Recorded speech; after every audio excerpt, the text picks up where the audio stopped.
Welcome to Let's Talk About It.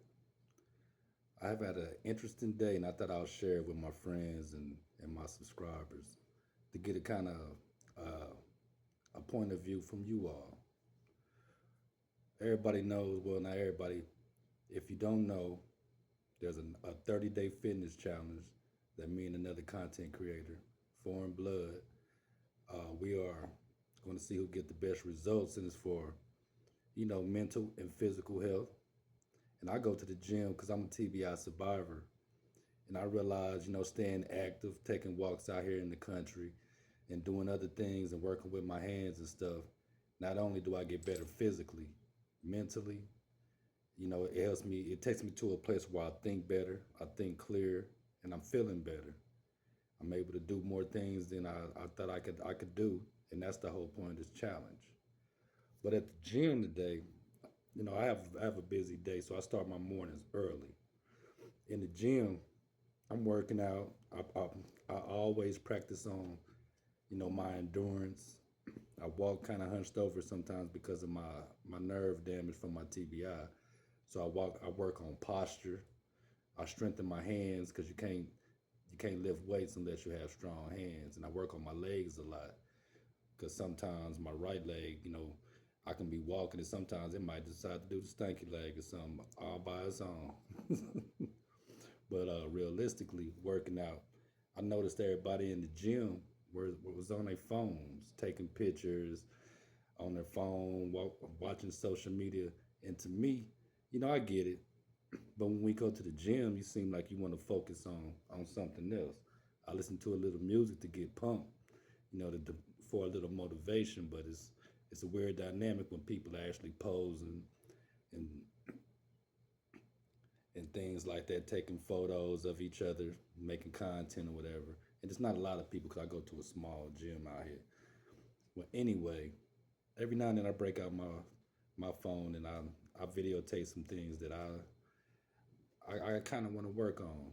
I dropped some pounds. I dropped 3 pounds, but I'm cutting up real good. So I kind of feel like I want to work on some things in private when I get home.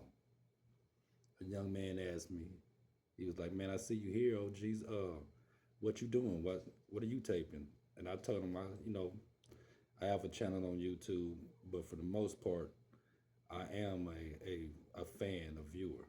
So I kind of told him what I was doing. So I asked him what he was doing, and basically he's making TikToks and other things, and it's weird. It's weird because they fully dressed, got on $100 shoes or whatever, and I'm all for whatever, however you want to express yourself. But he got big chain on and sparkling little CZs or whatever, and it just made me. It put me in the mind state of, wow, everybody, even people my age, are on their phones and just absorbing different content, different music. One thing I did notice when they got off their social media apps and just got back to the real world, they were angry.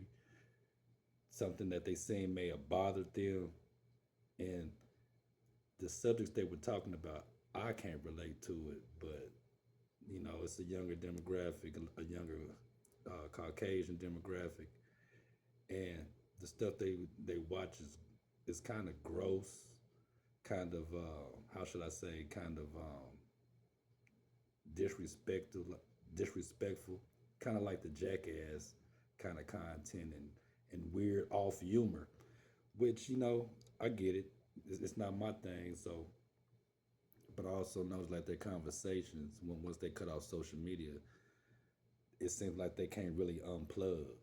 It's back to the real world and the real world problems and all this cussing and feeling towards feeling a certain way towards each other is a real dynamic. So I said, okay, I'm gonna go up to the front counter and get me a towel so I can spray down this bench and I can get me some leg curls in and then and be done with it. I go to the front desk. The young man, he always speaks and things of that nature. He's pretty cool. You need something, he go get it. But at this moment, he was on his phone arguing with his child's mother, and we all been there, and it was quite funny and entertaining listening to him. So the more I got in his view, the more he got irritated, and it put me to the point like, man, customer service sucks because he can't pay attention to to what he was doing. So that's all I kind of wanted to share. It was interesting on my mind. Is so many people are observed or absorbed into social media, like they really can't differentiate what the real world is and what's fake. You know, I can't imagine going sweating somewhere and wearing jewelry, which, you know, a chain or two is all right, but they got headbands on, high socks. It's like I was going to the club, man. I started to get into my little groove a little bit, but it's a weird dynamic. I wanted to share that with you. Tell me what you think. Like, subscribe, leave a comment. Let me know what you think. Do you think that people can't unplug, or do you think it's kind of like the Matrix? You know, it's something I'm really interested in because I everywhere I go since I've been on my feet, I've been kind of looking at people and kind of I'm a good person of judgment, but I can't understand how people go out their way and can't what they see every day on TV, social media, you know, whatever the case may be. They really think it's real, and it's not. The things that exist and the wild things that go on, you can't do that stuff in real life. And why would you even attempt to? But like I said, that's just my thought for the day. Feeling good, getting ready for this 30-day challenge. Got my nails done with my dogs, you know what I mean? We over here programming, we taking health and fitness serious over here. I suggest you do too. Have a good day. Stay blessed. We'll talk.